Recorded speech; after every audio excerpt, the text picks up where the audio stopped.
Hello guys, नमस्कार और एक बार फिर से एक नए वीडियो में आप लोगों का स्वागत। और आज मैं आया हूँ नालंदा खंड। तो चलिए देखते हैं क्या क्या देखने को मिलता है नालंदा खंडहर के अंदर। तो वीडियो में बने रहिए। तो सबसे पहले आप लोगों को यहाँ से टिकट लेना है। अगर इंडियन है तो 40 रुपये प्रति व्यक्ति लेगा। अगर विदेश से आए हैं तो 520 रुपया प्रति व्यक्ति लेगा। तो चलिए टिकट लेने के बाद आप लोगों को दिखा। तो देखिए टिकट हमको मिल चुका है और चलते हैं, देखते हैं सर आगे क्या बोलते हैं। सर टिकट बा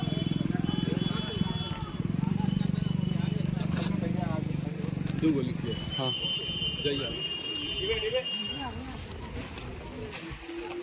तो अभी हम सर से टिकट देखवा लिए हैं और आगे निकलते हैं। तो चलिए नालंदा विश्वविद्यालय में हम लोग एंट्री करते हैं।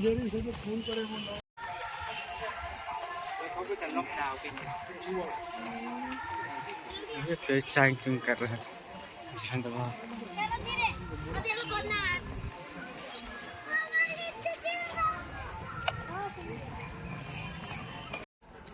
तो गाइज अभी हम पहुंच गए हैं नालंदा विश्वविद्यालय के मेन गेट पर, जहां से नालंदा विश्वविद्यालय के एंट्री होती है। तो चलिए हम आप लोगों को अंदर जाके दिखाते हैं कि नालंदा विश्वविद्यालय के अंदर का व्यू कैसा है। तो वीडियो में बने रहिएगा, वीडियो को लास्ट तक देखिएगा।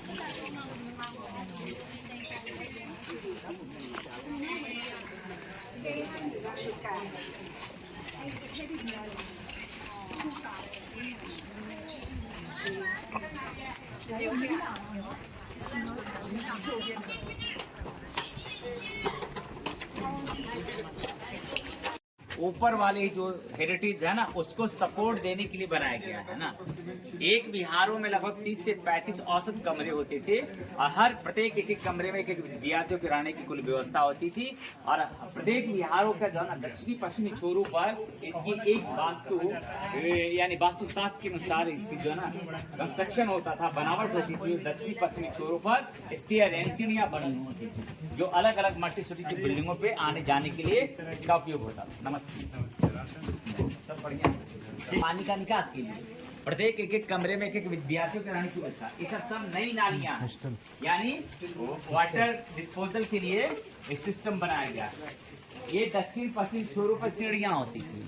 ये जो बारामदे जो दिख रहे हैं ना, और ये जो छात्रावास था, मैंने पहले आपको बताया कि एक बिल्डिंग पहला, फिर जब दूसरा राजा, फिर इसके ऊपर दूसरी बिल्डिंग, फिर क्रम के तौर पे यानी सिमुलटेनियसली 9 मंजिल की बिल्डिंग।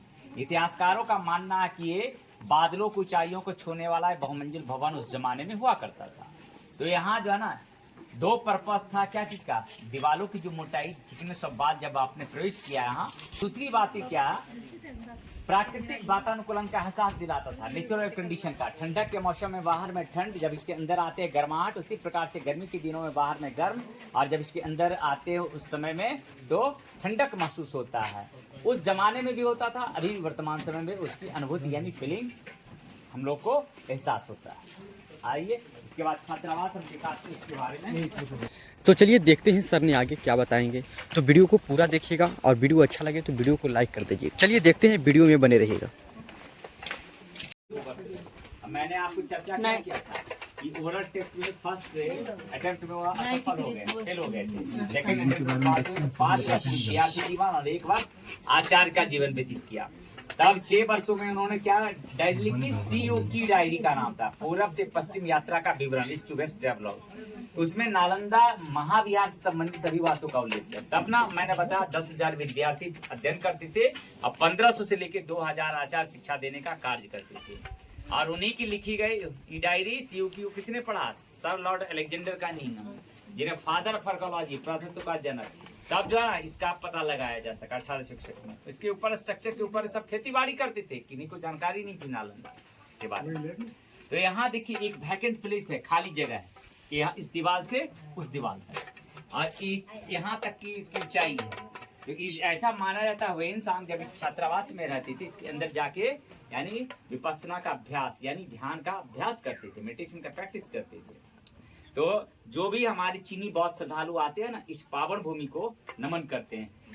ये जो है ना हमारा बौद्ध जो है ना साहित्य, बुद्धिस्ट जो लिटरेचर से द्वारा एक पता चला, लेकिन कोई आर्कियोलॉजिकल प्रूफ नहीं है, क्योंकि उसमें ऐसा मेंशन था कि विहार संख्या 1 जो सुमात्रा के राजा के द्वारा जो निर्मित विहार था, तो वेनसांग का जो एक छात्रावास का जो कमरा था दूसरे अन्य कमरों से डिफरेंट था, क्योंकि ऐसा दूसरी जगह नहीं है वैगन की। और उनके छात्रावास के ठीक बगल में बुद्ध का मंदिर भी हुआ करता था, इसलिए लोगों का ऐसा अनुमान किया गया ये वेनसांग का छात्रावास रहा होगा। तो जो भी हमारे चीनी श्रद्धालु जो चीनी बौद्ध श्रद्धालु आते हैं ना, उस ऐतिहासिक पल को याद करके जो है ना वेनसांग के संदर्भ में बहुत ही प्राउड गौरव महसूस करते हैं और खुशी प्रकट करते हैं। और जब भी भारत चीन के मैत्री संबंधों की जब चर्चाएं होती है ना, तो वो नालंदा का ऐतिहासिक पल वेनसांग के संदर्भ में मैत्री संबंधों को, फ्रेंडशिप रिलेशन को कनेक्ट करने में एक महत्वपूर्ण भूमिका अदा करता है। तो ये जो है ना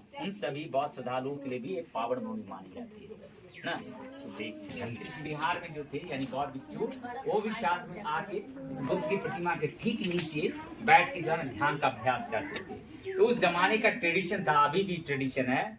तो बौद्ध श्रद्धालु क्या ना बुद्ध की जो है ना मूर्ति का जो है ना उसके सम्मान में हाईली रिगार्ड देने के लिए अलग अलग जो है ना रंगों का जो है ना उसको खादा बोलते हैं, उनको अर्पित किया जाता था, ऑफर किया जाता था। अभी भी हमारे जो बौद्ध श्रद्धालु आते हैं ना, चाहे देशी है विदेशी लोग जो है ना, अलग अलग जैसे हमारा व्हाइट कलर का, ग्रीन है, ब्लू है, रेड है, येलो, डिफरेंट कलर का जो है ना बुद्ध की प्रतिमा के ठीक समझ के यानी जो है ना ऑफर करते हैं। एक ट्रेडिशन है, यानी ये जो है ना सभी जो है ना बौद्ध श्रद्धालुओं के लिए होली लैंड माना जाता है।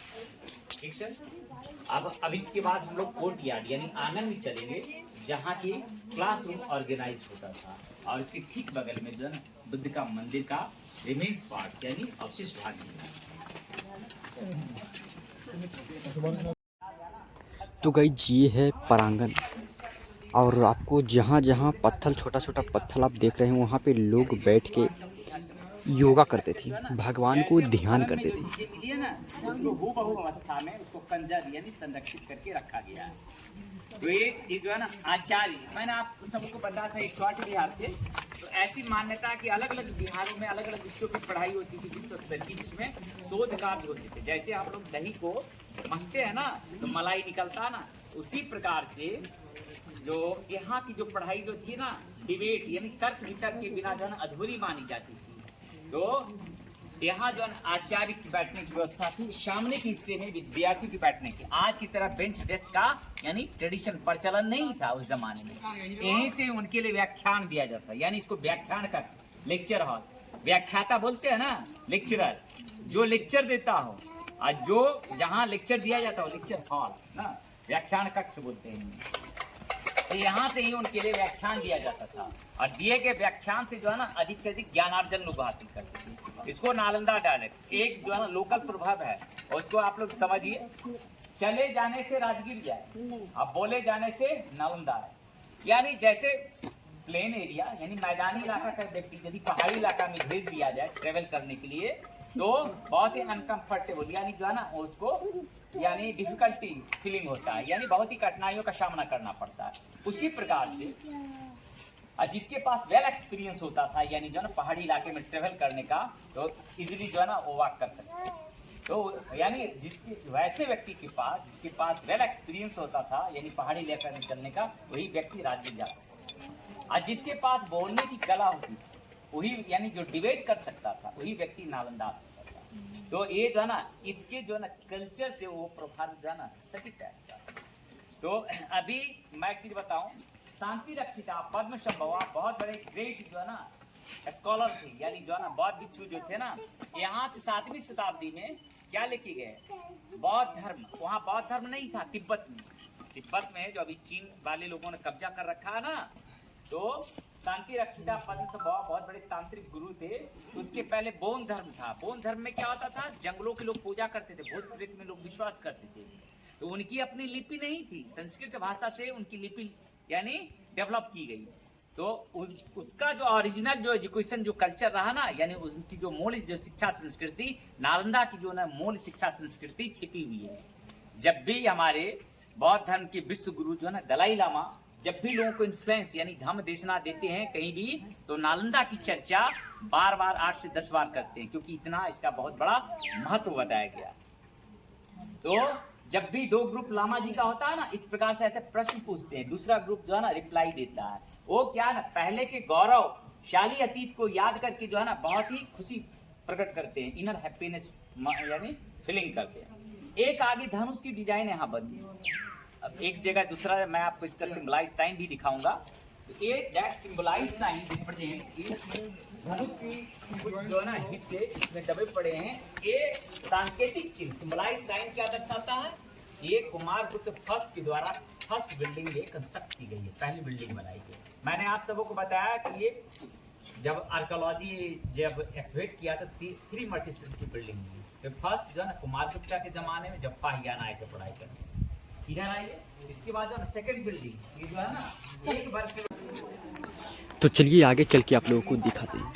आगे देखते रहिए, वीडियो में बने रहिएगा। ये ऊपर जाने का रास्ता है, इससे ऊपर जाना है जो अभी अलाउ नहीं है, बीच से घेर दिया गया है। मोबाइल पर जो पानी का जो जल स्रोत है नीचे चला गया है ना, तो इसका जो है ना पेयजल के तौर पे खाना बनाना, स्नान करना, सफाई करना, शौच जाना, ये जो है ना यानी दैनिक जीवन में ना बहुउद्देशीय कार्य के लिए इस कुएं का जल का उपयोग किया जाता है। देखिए जैसे क्या है ना, बहुत सारे बिहारों में सर सुन लिया जाए, बुद्ध का जो है ना जो टीचिंग है अष्टांगिक मार्ग, जैसे उन्होंने 4 आर्षत्य बताया ना, भगवान बुद्ध ने क्या बताया? संसार में दुख है, दुख का कारण है, कारण का निदान है, निदान का 8 उन्होंने रास्ता बताया, जिसको अष्टांगिक मार्ग जिसमें बोलते हैं 8 फोल्ड पार्ट टीचिंग। तो दूसरे बिहारों में जो है ना ऑक्टागोनल वे अष्टकोणीय है, जो बुद्ध की शिक्षा को दर्शाता है, यानी उसको देखते हुए उसको बनाया गया। ये देखिए इसमें आपके 2 कमरा है ना, दोनों की बनावट एक जैसी है। जब इसके अंदर जाएंगे तो आपको प्राकृतिक वातावरण का आता, अभी यदि ठंड लगना है ना इसके बाद बस बस बस तुरंत हो जाता है 10 से 5 मिनट।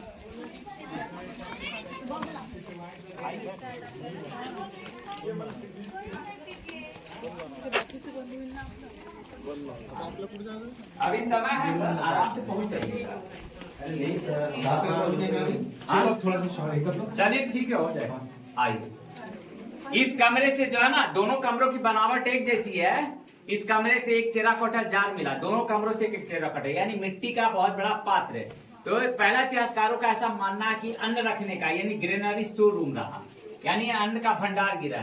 लेकिन दूसरे इतिहासकार उनकी बातों से उन्होंने सहमति नहीं जताई। उन्होंने बताया ये जो आर्ट एंड आर्किटेक्चर जो एंट्रेंस का है ना, और इसके अंदर जो इनसाइड का जो है आर्ट एंड आर्किटेक्चर जो है बहुत ही लीजिए अद्भुत है। ये प्रमाणित करता है कहीं भी विपස්සना का होता है ना मेडिटेशन सेंटर, यही डिजाइन आर्ट्स होगा। तो विपස්සना कहाँ किया जाता है? जहाँ पीसफुल प्लेस होना चाहिए, ना अधिक ना ठंड हो ना अधिक गर्म हो, उस प्रॉपर प्लेस में यानी ध्यान का अभ्यास किया जाता है। इसलिए दूसरे ने विपස්සना केंद्र बताया, यानी ध्यान साधना स्थली बताया। जी जी, यानी दोनों चीज हो सकता है, हो सकता है नहीं। गाइज ये जो आप देख रहे हैं ये एक ब्लॉक और इसके अंदर लगभग 35 से 36 कमरे होते हैं और इसी कमरे में बैठकर छात्र पढ़ते थे।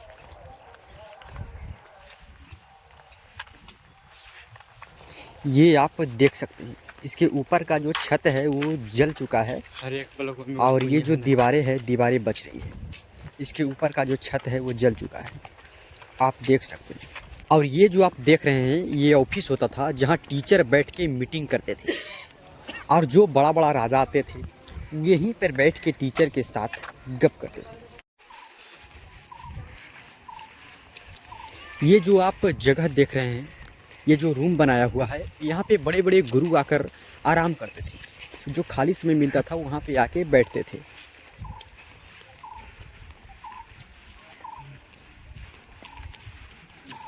तो चलिए आपको नज़दीक से दिखाते हैं।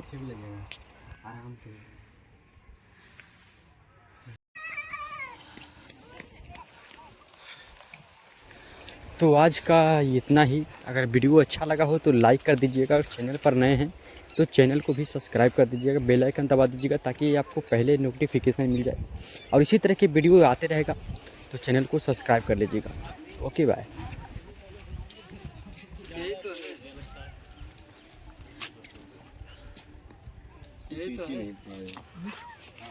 ये देखिए ले लीजिए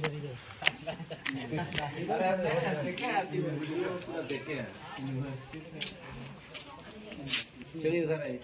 ฉีกมาอีกข้างใน